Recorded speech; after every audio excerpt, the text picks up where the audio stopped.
Hi, my name is Jennifer Huang. I'm going to NYU Tisch School for IMA with the Interactive Media Arts program.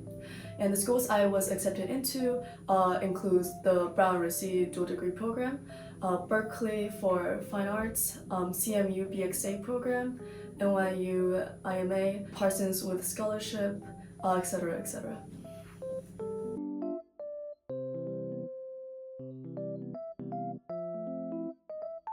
When I applied for the RISD and Brown dual degree program, I believe I went in undecided, but I picked art history as my preference for Brown.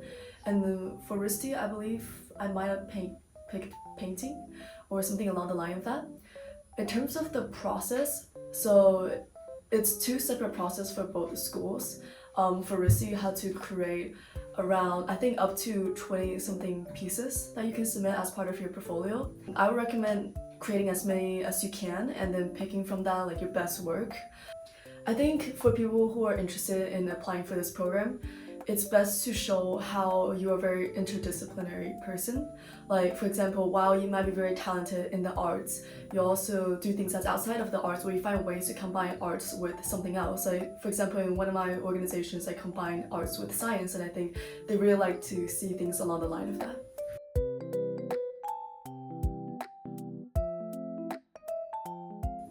So my portfolio theme was breaking the rules and I guess thinking outside of the conventions. So within my portfolio, I mainly focus on two ways I can break the rules. One is through the mediums that I use.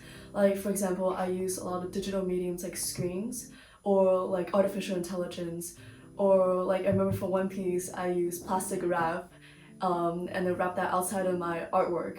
And I think that was super cool and like a way that you can break out of the convention what people consider to be art, so it's not just confined to like canvases or like paper. And I think another way that I strive to break the rules within my portfolio is through my themes. So I like to challenge like culturally accepted norms, and in one of my pieces called Chopsticks, I think I challenged like what people deem to be like an Asian stereotype of using chopsticks. I try to use my artwork to like, speak out against that.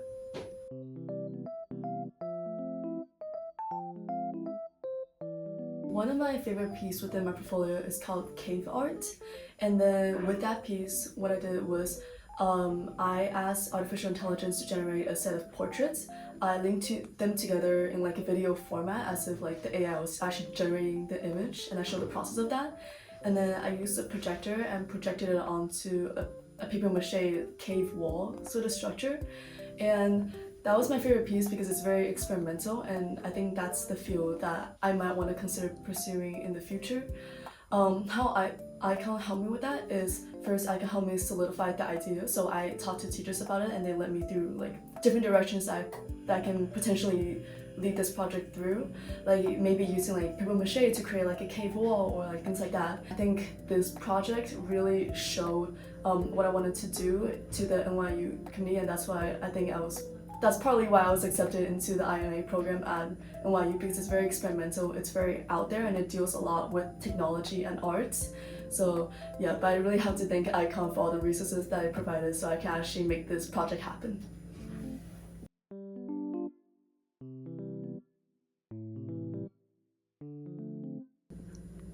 I think the two most difficult part about my portfolio creation was first solidifying a theme, because a lot of my artworks has been like all over the place. I like to explore a lot of themes, and it was hard like tying it all together into like a cohesive portfolio. And I think the teachers at ICON was really able to help me tie it all down and focus on one specific thing, which was breaking the rules.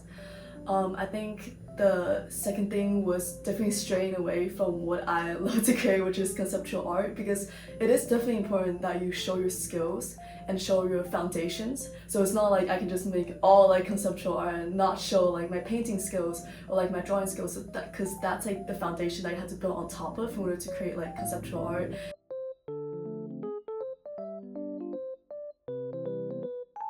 I think Icon helped me a lot in that first it provided like a space for me to actually create art.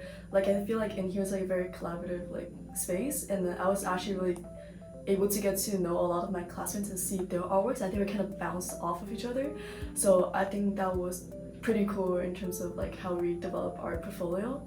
And I think another thing is that the icon teacher really helped steer new directions in my projects.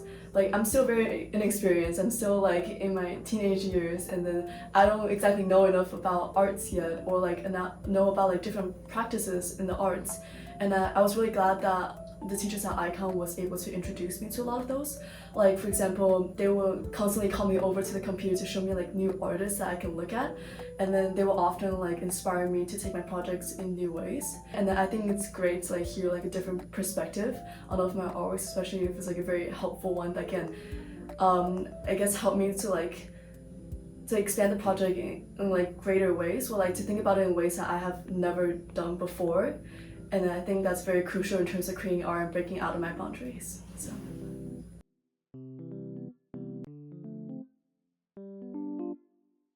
I can help me do a lot of the very conceptual pieces, like using like unconventional materials, using like unconventional methods, incorporating technologies within my artwork. And I think another way is that being an icon helped me get to know so many different artists. I think being able to connect with so many different artists, seeing how they create art really inspired me to continue going forward in my path.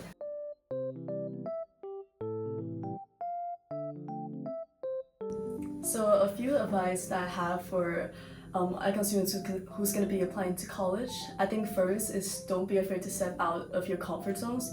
Don't be afraid to try things that you have never done. Like, I don't know, try combining technologies, try like a different medium that you have never used before, try incorporating like unconventional things and objects into your painting, because you never know like how that might turn out and how that might actually shift your understanding of what art is.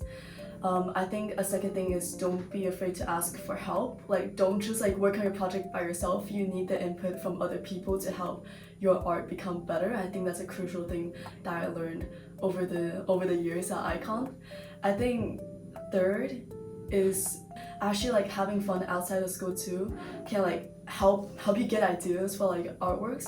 And then if you expose yourself to new things, new ideas, that's gonna ultimately help you become like a more well-rounded person and help you create new projects in the end. So.